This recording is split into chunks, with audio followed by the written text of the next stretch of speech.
So the tech tool that I'm going to be talking about today is called Vooks. So the first thing that you're going to do is go and type in Vooks in your search bar. And then you're going to click on the top result here. It'll have a little white smiley face. And so at the top it'll have a bunch of different options. But for us, we're either going to log in or sign up. But I'm going to log in since I have an account. So you can see at the top there's a few different windows. But I'm going to start by exploring this home page that we're already on.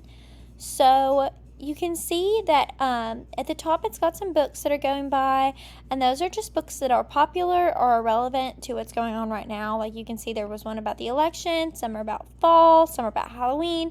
So it's just very in tune with what's going on right now, like socially, but also like, like holidays and the time of the year, stuff like that. So that's really fun. And then if you scroll down just a little bit more, you've got some age filters. So you've got preschool, little kids, and big kids.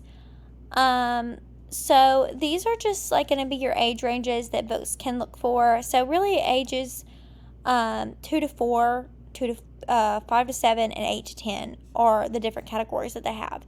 But 2 to 10 is like the wide age range. So besides that, you see a little toggle. And you see a video or you see headphones. And so I'll demonstrate by clicking the headphones right here.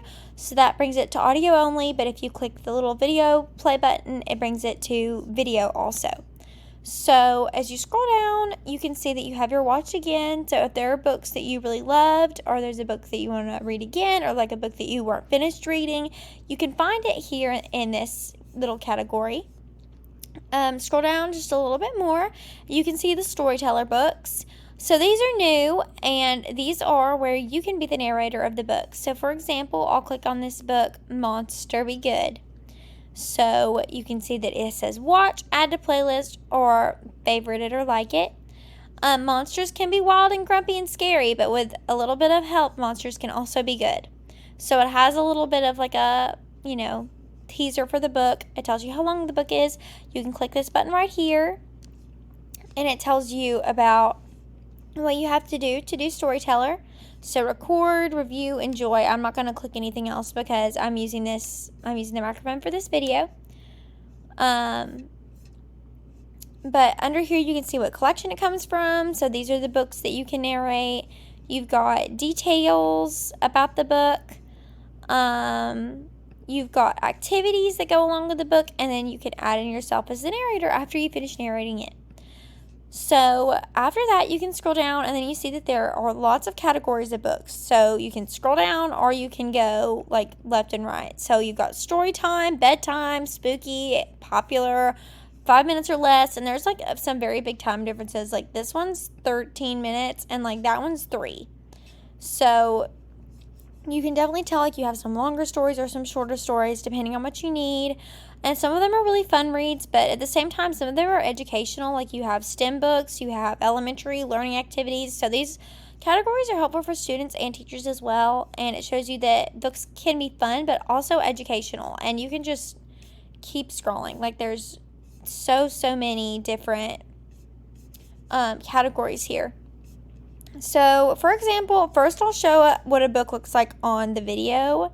So, I'll just do a book from the Halloween books. I'll pick this one, Halloween at the Zoo. So, you look at that, and you've got watch, add to playlist, and favorite. So, again, you have your collection, you have your details, you have your activities that go with it. So, I'll go ahead and click watch. And so the book loads, and instantly words moving on the page. Like, this is the coolest. It's animated, but it's also like storytelling. Halloween at the zoo. So you can see the characters are moving, like there's a narration going on, and something that I really like, it'll come up here in a minute when the book starts. The words, as they're being read, pop up on the page. This is so cute. It's Halloween. You can see, like, zoo. As the book is being read, the words light up, which helps children associate, but also, like, follow along with the book. So there was that, and then I'll show you what the audio. Oh, sorry. Didn't mean to do that. I'll show you what the audio version of the book looks like. This will just take a minute to load. Okay, so I'll click it to audio, and then I'll go back to the same book in our read again section. And then, so now it'll say listen instead of watch. And it tells you that it's on audio only. And you can hear the book, but nothing's going on. So this helps with those students that get distracted, the students that get taken away by the pictures, like they're not actually going to pay attention to what the Halloween book at is the saying. zoo. And you can see like there's audio adjustments down here, stuff like that. And then when you look at the book, you can add it to a playlist. So I've already got a playlist, but I'll show how you create one. So let's say I want a playlist called Halloween books, and then I want spooky books, and I create it, and it's added. And so this is like kind of how you share it, and then some extra functions that you can do, and it shows the content, it shows more books that you could add, and then it shows the details. So like it has the duration of the playlist, like who owns it, ages that it is good for, all that good stuff. So that's really interesting to me. I think that's really helpful. And then with any book, like I'll just show right here, if you hit that little heart, it adds it to your favorites. So that's basically all of the homepage. So then you can come to this little magnifying glass, which is the search. So let's say that I want to search up a book about, let's see, a frog book. You got cats and frogs. You got books about flowers. You got books about the forest. You got all sorts of books that are related to this topic.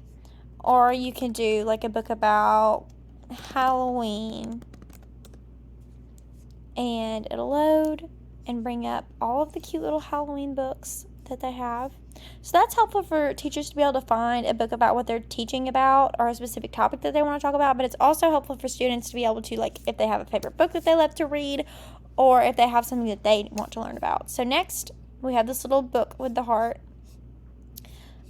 So it's got my playlist right now, so it's got Halloween books, and so you can go ahead and hit, watch on that.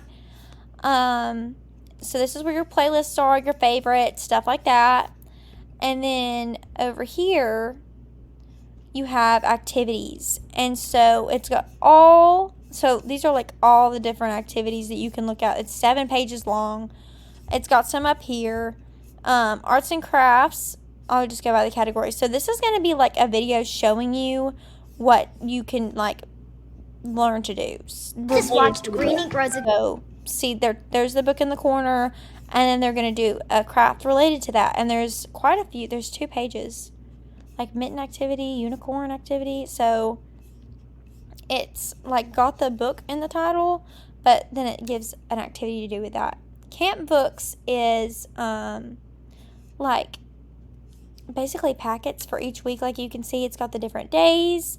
This will take me to a separate tab. Yeah, it's not going to let me record that from a separate tab, unfortunately. But if you click on it, it has pages and pages of stuff that you can do, different activities, and you can work on it with Cami.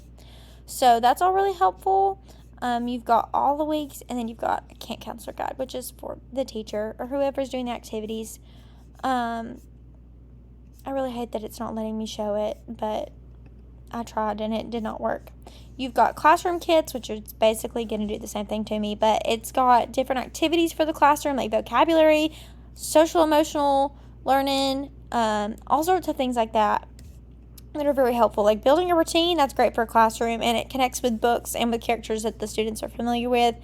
You've got special occasions, so you've got teacher appreciation, you've got mazes, you've got coloring. Like if you scroll down, you've got like the 100th day of school. There's 3 pages of those. So those are all fun activities that students can use. And then you've got teacher support kits. So like friendship, Valentine's Day, Black History Month. So there's all of these categories that have a bunch of content in them that will help students and teachers that are related to the stuff on Storyteller. And for some reason, they're on Storyteller. I read the word Storyteller on Vooks.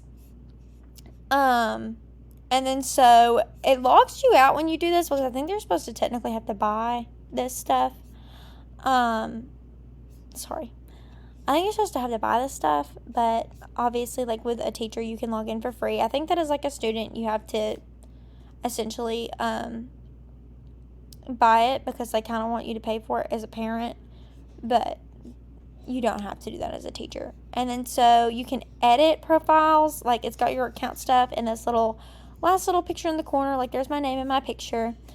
And so basically that's everything about Vooks. I really, really love this website. It is so cute. I would definitely use it in my classroom, and I'm very thankful that my presentation is on this tech